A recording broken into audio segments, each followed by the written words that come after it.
नमस्कार, मैं जितेंद्र चतुर्वेदी। आप सभी से आग्रह रहेगा कि अगर आप मतांतर से नहीं जुड़े हैं तो जुड़िए, वीडियो को लाइक कीजिए और साझा करना मत भूलिए। ईडी ने 60 पेज का आरोप पत्र दाखिल किया है संजय सिंह को लेकर। 4 अक्टूबर को उस पर सुनवाई होनी है और 5 अक्टूबर को जो है वो संजय सिंह ने जो अपनी जमानत याचिका लगा रखी है उस पर आप एक तरह से कहें सुनवाई होगी, क्योंकि ईडी से कहा गया है कि आप अपना जवाब दाखिल कर दीजिए जमानत को लेकर। अब इस दरमियान ये जो आरोप पत्र आया है, दरअसल उस आरोप पत्र ने आम आदमी पार्टी के भीतर हलचल पैदा कर दी है। सरकार हो या अरविंद केजरीवाल ये सदमे में है, क्योंकि यूं तो ये जो आरोप पत्र है वो संजय सिंह को लेकर है। बताया गया है कि संजय सिंह की क्या भूमिका है और यह भी उसमें निकल कर आता है कि वो मुख्य साजिश करता है।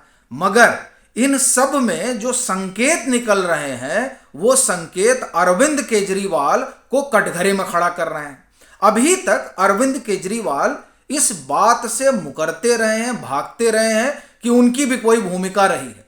बाकायदे जब सीबीआई ने इनको बुलाया था तो इन्होंने तो पल्ला झाड़ लिया था कि साहब हमारा तो कोई लेना देना नहीं है, ये तो ग्रुप ऑफ मिनिस्टर्स ने तय किया था। लेकिन ये जो आरोप पत्र है, ये आरोप पत्र कुछ ऐसे संकेत दे रहा है जिससे ये बात निकल कर आ रही है कि कहीं ना कहीं दाल में कुछ तो काला है। अब ये जो कुछ काला है, दरअसल उसी पर हम लोग प्रकाश डालते हैं और संजय सिंह वाले मसले पर फिर बाद में बात करेंगे, चूंकि 5 अक्टूबर को उसको सुनवाई भी होनी है इनकी जमानत याचिका को लेकर, और फिर 4 को तो जो आरोप पत्र है उस पर बातचीत होगी है।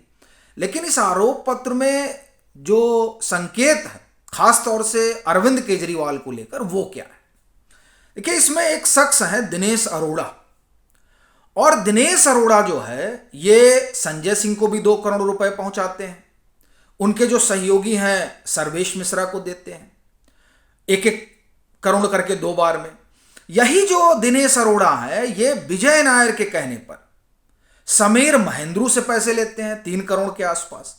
यही दिनेश अरोड़ा जो है वो अभिषेक बोनापल्ली से 4 करोड़ रुपए लेते हैं पार्टी फंड के नाम पर। अब यही दिनेश अरोड़ा जो है वो मुख्यमंत्री से मिलते हैं अरविंद केजरीवाल से, ये ईडी कह रही है। अब आप देखिए कि इन सब में विजय नायर कहां है? विजय नायर के सहयोगी बताए जाते हैं दिनेश अरोड़ा, यानी दिनेश अरोड़ा विजय नायर के कहने पर काम कर रहे हैं। और ये जो विजय नायर है, इस विजय नायर को जब सीबीआई ने उठाया था तो सबसे ज्यादा दर्द अगर किसी को छलका तो वो 4 लोग हैं। सीधे आप रेखांकित कर लीजिए, और जो आम आदमी पार्टी का यूट्यूब चैनल है उस पर तो आप जाकर देख लीजिए कि मुझे लग रहा है ये सितंबर अक्टूबर में, मतलब अभी नहीं, पिछले साल के सितंबर अक्टूबर में जब विजय नायर को सीबीआई ने उठाया था तो संजय सिंह और सौरभ भारद्वाज, आतिशी मार लेना, इन लोगों का तो रात ही में बाइट आ गया था इनके यूट्यूब चैनल पर आम आदमी पार्टी के। और अरविंद केजरीवाल ने दूसरे रोज बाकायदे प्रेस वार्ता की थी और उसमें उन्होंने कहा था कि देखिए विजय नायर तो हमारा अदना कार्यकर्ता है। अब जो इनका अदना कार्यकर्ता है वो अदना कार्यकर्ता दिल्ली की जो नई शराब नीति है उस नई शराब नीति के लिए लाइजनिंग करता है। और वो लाइजनिंग के जरिए ही आप देखिए कि गौरी अपार्टमेंट में बैठक होती है, उस बैठक में कन्विंस किया जाता है समीर महेंद्रू को, और दक्षिण से जो तमाम लोग आए होते हैं जिनकी रुचि होती है इस जो न्यू एक्साइज पॉलिसी बनती है उसमें उनकी हिस्सेदारी के लिए, तो उन सब लोगों को इस बात के लिए मनाना कि आप हमारा ख्याल रखिए, हम आपका ख्याल रखेंगे, ये काम विजय नायर करते हैं। और विजय नायर ही वो शख्स है जिनके माध्यम से 100 करोड़ रुपए की ब्राइबरी का जो आरोप लगा है, रिश्वतखोरी का जो आरोप लगा है, वो इन्हीं के जरिए जाती है। और ये जो 100 करोड़ हो, ऐसा नहीं कि अटैची में रखकर और विजय नायर को दे दिए जाते हैं, ना, विजय नायर के बिहाफ पर दिनेश अरोड़ा कलेक्ट करते हैं। वैसे ही जैसे विजय नायर जो है वो शीर्ष 2 नेता यानी अरविंद केजरीवाल और मनीष सिसोदिया के बिहाफ पर काम करते हैं। अब आप देखिए, मनीष सिसोदिया ने तो इनकार कर दिया है कि देखिए हमको रिपोर्ट नहीं करते थे। अब ये रिपोर्ट करते नहीं थे और दिनेश, ये मतलब विजय नायर जो है वो मनीष सिसोदिया को रिपोर्ट नहीं करते थे। ये बात मनीष सिसोदिया ने कोर्ट में साफ कही, सुप्रीम कोर्ट में कही है, यानी ये रिकॉर्ड पे है। और अब जो दूसरी चीज निकल कर आ रही वो ये कि जो विजय नायर हैं वो दिनेश अरोड़ा को भेजते हैं, तुम यहां पैसा कलेक्ट करो, तुम वहां पैसा कलेक्ट करो। और ये दिनेश अरोड़ा मुख्यमंत्री के घर भी जा रहे हैं, ये दिनेश अरोड़ा संजय सिंह के यहां भी जा रहे हैं। और जब संजय सिंह को फोन करके बता रहे हैं कि हमने 1 करोड़ रुपए डिलीवर कर दिए, तब ये वहां से उधर से संजय सिंह कहते हैं हाँ ठीक है, हमको जो है विजय नायर, मैं उसके बारे में आई एम अवेयर, विजय नायर ने हमको बताया है। अब जो शख्स इतना इस पूरे न्यू एक्साइज पॉलिसी में आप देखिए कि लाइजनिंग कर रहा है, और उस शख्स से जुड़ा हुआ एक व्यक्ति है जिसका मनीष सिसोदिया से भी संबंध है, जिसका संजय सिंह से भी संबंध है।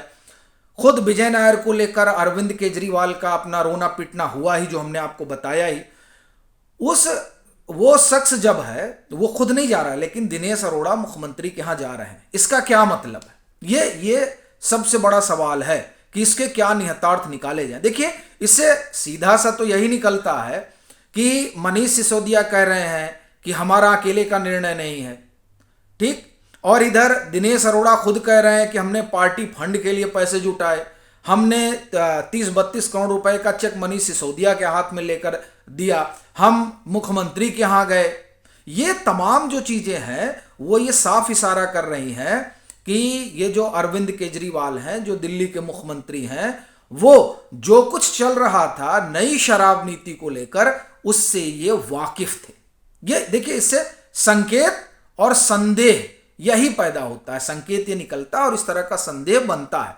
क्योंकि ये जो समीर महेंद्रू नाम का शख्स है, ये बड़ी अहम कड़ी है इस पूरे मामले में, क्योंकि ये समीर महेंद्रू की ही कंपनी है जिसमें इन सब लोगों की हिस्सेदारी होती है। यानी इन सब लोगों का मतलब अरुण रामचंद्र पिल्लई की हिस्सेदारी, जो जिनको फ्रंटमैन बताया जाता है, फिर आप देखिए मटुंगा की हिस्सेदारी, शरथ रेड्डी की हिस्सेदारी, इन तमाम लोगों की हिस्सेदारी जो है वो इसी इंडो स्पिरिट समीर महेंद्रू में होती है, और बराबर के हिस्सेदार होते हैं सब। और आप देखिए कि किस तरह से ये रचा गया। ये जो इंडो स्पिरिट है, ये इंडो स्पिरिट ब्लैक लिस्टेड होता है, और इस ब्लैक लिस्टेड होने के बावजूद इसको जो है लाइसेंस मिलता है। यानी एक तरह से आप कहें कि वेल प्लान्ड कॉन्स्पिरेसी होती है, जिसमें इस कॉन्स्पिरेसी में इस जो इंडो स्पिरिट है उसमें इन 4 लोगों की हिस्सेदारी होती है, और उस 4 की हिस्सेदारी के बाद ये जो ब्लैक लिस्टेड कंपनी है इसको L1 लाइसेंस दे दिया जाता है, और जो दूसरे प्लेयर हैं उन प्लेयर को डराया धमकाया जाता है कि जान लेना पंजाब में मेरी सरकार है, बाह मरोड़ दूंगा, इसलिए आप जो है दूर रहो। और ये मैं नहीं कह रहा हूं, ये पीछे जो एक जमानत हुई है उस जमानत में ये बात निकल कर आई है, और उन लोगों ने खुद ये कोर्ट को बताया है। बाकी ईडी जो है वो और सीबीआई वो तो ये आरोप लगा ही रही है कि दरअसल ये जो तमाम चीजें हुई उसमें कोशिश यही हुई, जिसमें लाइसेंस भी देखिए 5 करोड़ रुपए कर दी गई। तो ये सवाल उठता है कि क्यों की गई। स्वाभाविक बात है, ये इसीलिए की गई क्योंकि कुछ प्लेयर को जो है उन्हीं की इसमें भूमिका रहे, और उन्हीं चंद लोगों के पास, गिने चुने लोगों के पास, जिनके जरिए आप ये कहें कि वो ब्राइब मनी आ रही थी, और जिनको इसके लिए विजय नायर ने आप एक तरह से कहें कि तैयार किया, और उस तैयारी में बतौर मुख्यमंत्री भूमिका रही। ये बात तब निकल कर आती है जब पता चलता है कि साहब समीर महेंद्रू से जो है फेस टाइम कॉल पर बात हुई।